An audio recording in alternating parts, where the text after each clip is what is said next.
Hey guys, welcome back to Mo's Game Table. Today we're going to take a look inside Wargame storage. I did a video on this already several months ago, and I wanted to further explore it by showing you some other ways that I store some of my other games and give you some hints and tips based on things that I've found in storing my own games. And of course, if you have any other ways of doing things differently or ways you think are better, please post down below, shoot me an email, share it with me. I'm always open to learning different ways of storing games, because that's one of the biggest challenges wargamers face. We have a lot of counters, a lot of player aids, big thick manuals, things like that, all have to fit in these small boxes. Now there are some boxes that are bigger, obviously. GMT has those big giant 3-inch trays. Lock and Load has their 3-inch plus trays that they've been using for the World at War 85 series. And then you have the big giant games from Thin Red Line Games, which are just oversized giant boxes. But you do need the storage space because there's like close to 2,000 counters in those games. And we're going to take a look at those as well here shortly. So to start off, I want to take a look at these two games here. D-Day Ottawa from Decision and Brave Little Belgium from Hollandspiel. Hollandspiel and White Dog Games use Blue Panther as their printer, and they all use the same format box. So it's a fairly small box. They're a low counter density, so it works perfectly. But what I use here is the Dollar Tree trays. These things are fantastic for storing these counters. You can break down all your units very easily into each well, throw in your dice, so on and so forth.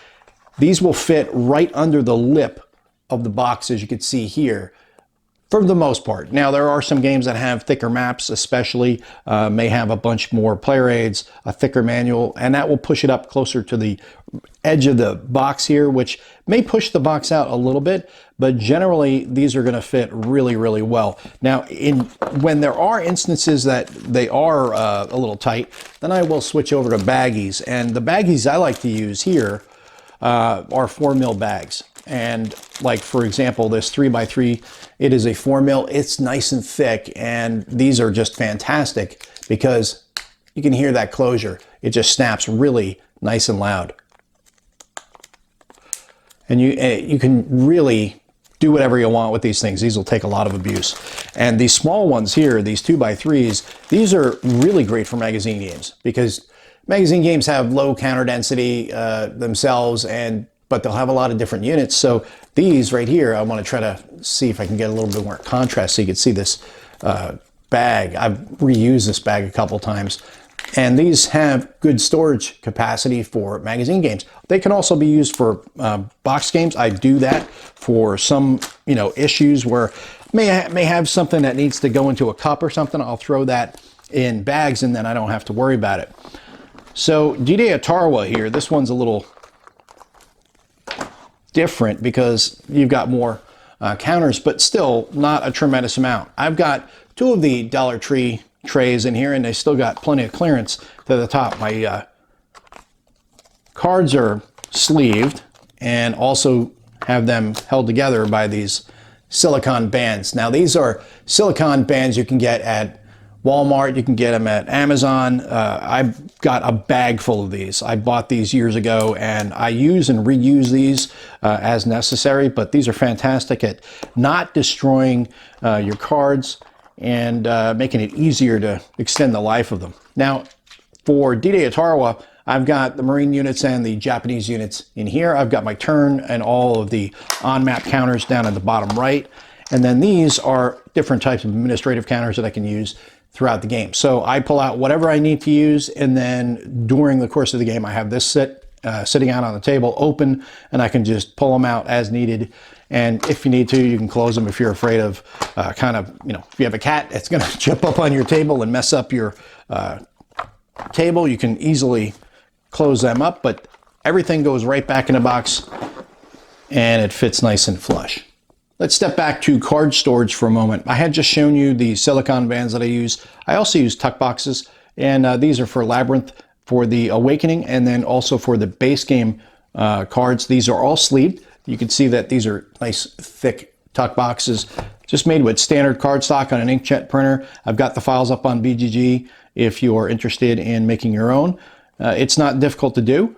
I'm also going to toy around with some new paper that I've gotten in cardstock paper. It's 110 pound This is, I think, 60 or 80 or whatever the standard cardstock size is, but 110 pound 32 GSM, so it's going to be nice and thick. And I've actually been messing around with those for print and play counters for doing some war games here at home.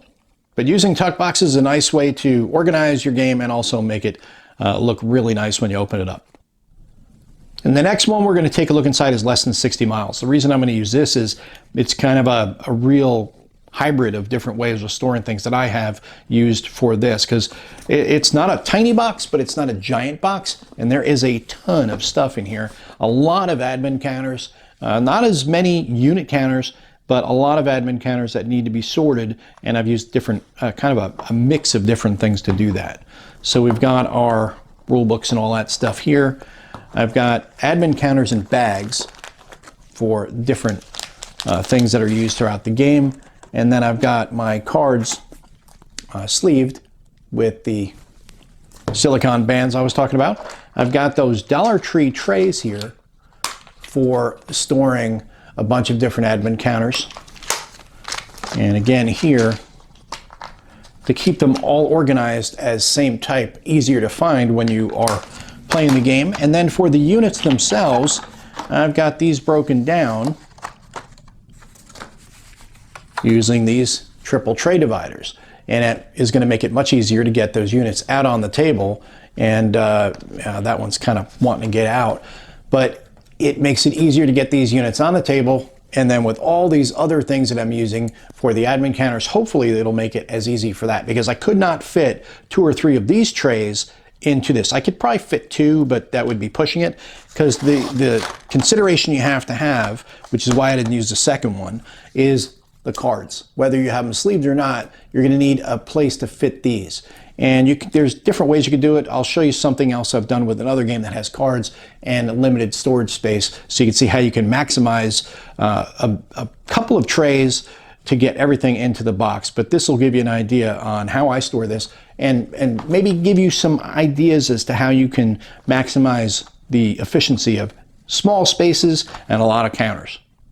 And just like Less Than 60 Miles, Blue Water Navy from Compass is another game that has a lot of counters and also has cards. This is the game I was referencing when I said that I do things a little differently with other games. In this instance, I did not sleeve the cards. I just broke them down into 4 little decks, and I have them held together with these silicone bands because you don't have a lot of space, and you've got 2 counter trays in here, so you need to use up the space for the trays, which leaves you less space for the cards, so you just break them down into smaller decks. What I did with this was, for both trays, I've got these triple tray dividers that you can get off of BGG. These are really fantastic to use. I'm going to try to get in a little closer so you can see. I've got aircraft with their associated aircraft carriers, and I've got subsurface, surface units all broken down by type. Same with the aircraft. It's easier to find, which means it'll be easier to get the game set up, which makes it easier to play the game, which is why these are so great. You can get the file. It's got triple and double tray dividers, and there are also ones where the divider will be smaller here and then longer on one side. So that way, if you have a mix of counters, maybe say an inch counter or a 5/8 inch with a 1/2 inch, you can easily mix them in the same well, because if you throw all of your counters in one well, you're going to have to pull them all out to find the one counter that you need. And of course, Mr. Murphy always comes along and screws your plans up. So it's always going to be on the bottom of the tray that you're going to find that counter. So be smarter and use some triple tray dividers and double tray dividers, which you can get off of BGG. And lastly, we're going to talk about Deadly Northern Lights, which is from Thin Red Line Games. It is the companion to Under an Iron Sky, and I have both games set up the same way that I'm going to show you, but I wanted to show you a comparison from Blue Water Navy to Deadly Northern Lights. The size of the box, it is an immense box, and you've got a lot of counters in this game. It's close to 2,000, so let's push this to the side. I think it's about 1,700 counters in this. A lot of admin counters, but a lot of units, and a lot of different types of units that is going to be difficult to find if you've got them all shoved into individual wells. So I've got things done a little differently here. I've got a GMT tray for the admin counters, which works really well. And then I've got, a little side note. This is the extra counters that you're going to have, the blank counters that you're going to get with this game. If you get it, I would not throw this out. I would hold on to these because there are some errata counters, extra counters that you can get from the Thin Red Line Games website. You're going to want to use these to make replacement counters, or the extra counters, I should say, for the game. And you've got these 2D20s in the game, and then we've got these giant Sam Racina trays, which I get directly from Sam Racina.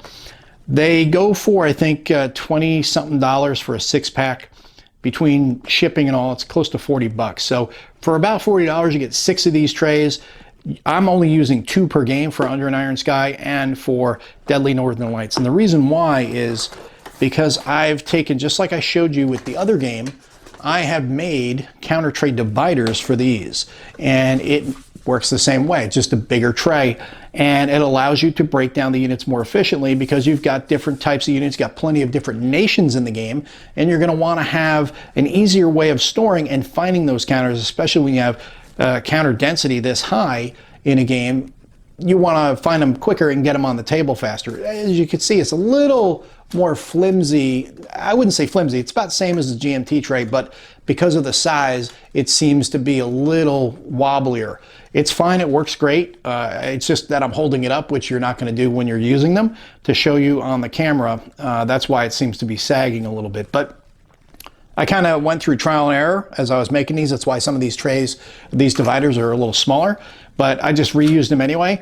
A little note here down at the bottom, these 4 wells here are smaller than the other wells across the top, and then of course you have these 2 smaller wells, real small wells, that you can use. But I have the file for this in case anybody has these trays, wants them. I will gladly share them with you, but it makes it a lot easier to pull these counters out so that way you can get the game on the table and get it played. I know that this is just one of those games where you've got a lot of counters and some people will just throw them in bags, and I don't know how you can sort through baggies for a game this big and plan on getting that game on the table pretty quick. But here's a couple ideas for you guys, a little bit of information. I hope that helps you guys out if you've been curious about better ways of storing your games. And as always, please leave feedback if you've got any other ideas, if you've got any criticisms, if you've got any other suggestions. I'm totally open to them. Well, I hope that helps you guys out. If you have any comments or questions, post them down below. Thanks for tuning in, guys. See you next time.